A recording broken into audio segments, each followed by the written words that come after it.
Мы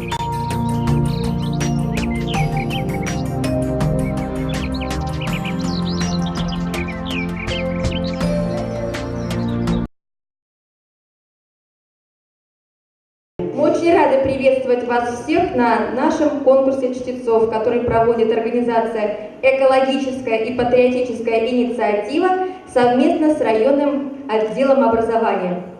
Мы очень благодарны, что вас очень много, что вы не только представляете школы районного центра, но еще и школы сельских поселений. Для нас это очень ценно.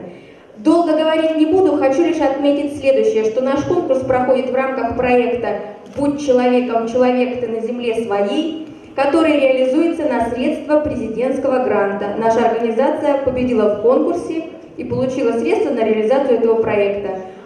Победители нашего конкурса чтецов «Природа. Источник вдохновения» с 1 по 8 класс, кроме подарков, это дипломы, сладкие подарки, значки на память, получат главный приз. Это поездка в художественный музей мусора МУМУ. Поторопились, но неровный, листик тащит муравей, в 10 раз себя огромней, раз 15 тяжелей. Тащит, тащит работяга, хоть ему и нелегко, хоть совсем устал бедняга, муравейник далеко. Всем пример такой работник, ель столетняя шуршит, а лентяям беззаботным всяких соням срам и стыд.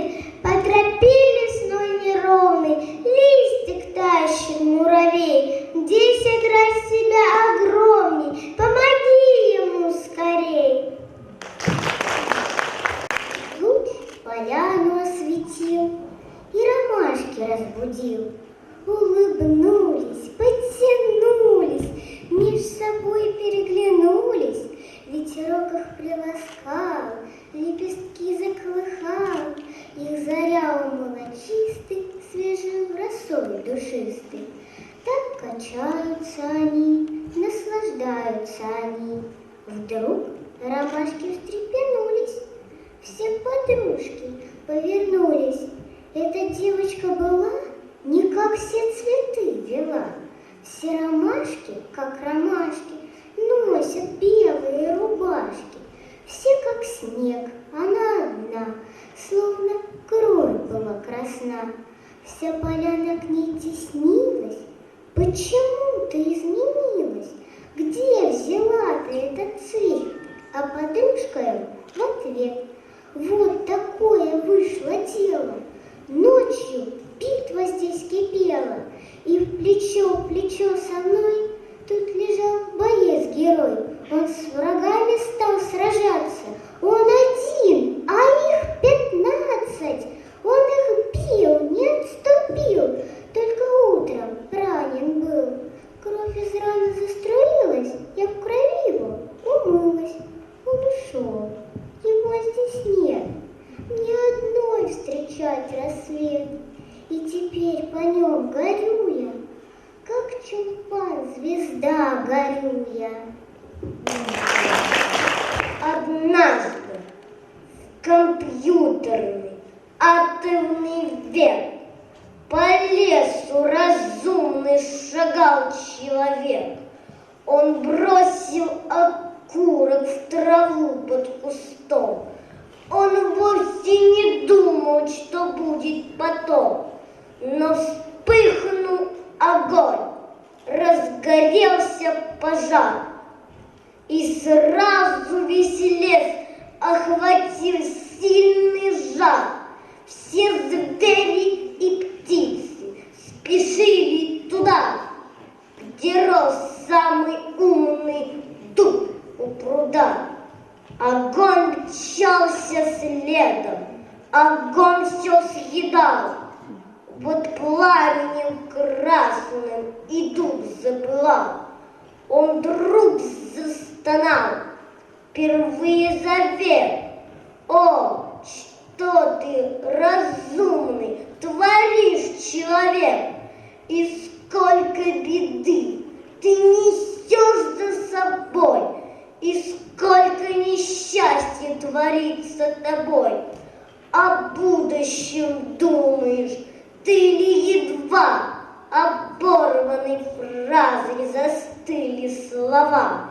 Зловещий огонь пожирал дальше лес, а крошечный зайчик ждал с неба чудес. Он лапки сожженный к небу поднял. Спасите, спасите, он тихо шептал. И небо услышало тоненький зов, и тучу послала с дождем и грозой. Вот туча открыла ответный удар, не скоро затих бушевавший пожар. И сколько успел нанести он беды, хотя ведь пожара могло и не быть, но просто по лесу в компьютерный век разумный и сильный шагал человек. И хочется дереву, хочется птице, к тебе, человек, всей душой обратиться. Планета едина для вас и для нас. Беречь ее надо не завтра, сейчас. Ты техникой новой творишь чудеса, а мусор вывозишь в поля и леса. Науки открытий немало творя. Ты грязную воду сливаешь в моря. Постой и подумай, природа больна. Твоя ей забота сегодня нужна. Любить надо с детства, беречь надо с детства, чтоб сильной планету оставить наследство. За селом на рассвете, где светло от берез, я спросил у России, где ты силы берешь? Где берешь ты отвагу и свою красоту, соловьиные зори, синих рек чистоту? Там, где ясное небо, где колышется рожь, я спросил у России, где ты счастье берешь? Где берешь ты улыбку? Где спокойная грусть? Расскажи мне, поведай, солнцеликая Русь. На меже у опушки, в голубой тишине, за селом на рассвете, вдруг послышалось мне в тихом шелесте нивы, в легком звоне ветвей, да от наших любимых, дорогих матерей.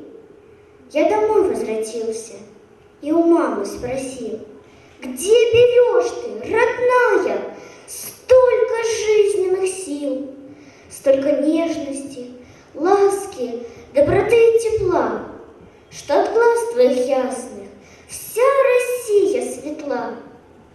Призадумалась мама, поправляя платок, и ответила тихо, у России, сынок. Мы приехали на речку воскресенье провести, только чистого местечка возле речки не найти. Тут сидят и там сидят, загорают и едят, отдыхают как хотят сотни взрослых и ребят. Мы по бережку прошли и поляночку нашли, но на солнечной полянке тут и там пустые банки, и как будто нам назло даже битое стекло. Мы по бережку прошли, место новое нашли, но и здесь-то нас сидели, тоже пили, тоже ели, жгли костер, бумагу жгли, насорили и ушли. Мы прошли, конечно, мимо. «Эй, ребята!» — крикнул Дима. «Вот местечко, хоть куда! Родниковая вода, чудный вид, прекрасный пляж! Распаковывай багаж!» Мы купались, загорали, шли костер, в футбол играли, веселились как могли, пили квас, консервы ели, хоровые песни пели, отдохнули и ушли. И остались на полянке у потухшего костра лежанки, две размокшие баранки, слово мусора гора. Мы приехали на речку понедельник провести, только чистого местечка возле речки не найти. Собачье сердце устроено так. Полюбила, значит, навек. Был малый славный и не дурак, ирландский сеттер Джек. Как полагается, был он рыж, по лапам оброс бахромой. Коты и кошки окрестных крыш называли его чумой. Клеенчатый нос рылся в траве, вынюхивал влажный грунт. Уши висели, как замшевые, и каждая весила фунт.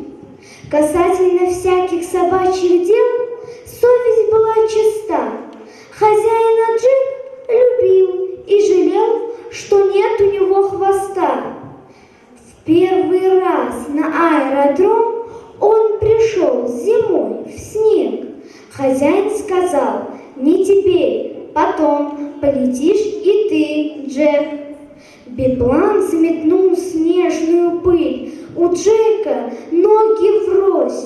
Если это автомобиль, то как же оно поднялось? Но тут у Джека замер дух. Хозяин взмыл над людьми.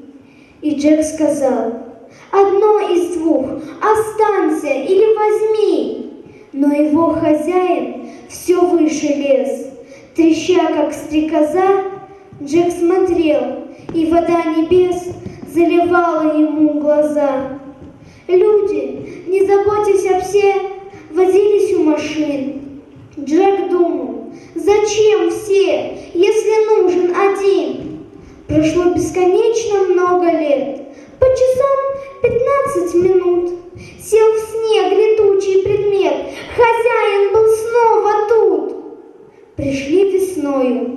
Воздушный причал был бессолнечно сер. Хозяин надел шлем и сказал: сядьте и вы, сэр. Джек вздохнул, почесал бок, сел, облизнулся и в путь. Взглянул вниз и больше не смог. Такая напала жуть. Земля бежит от меня так,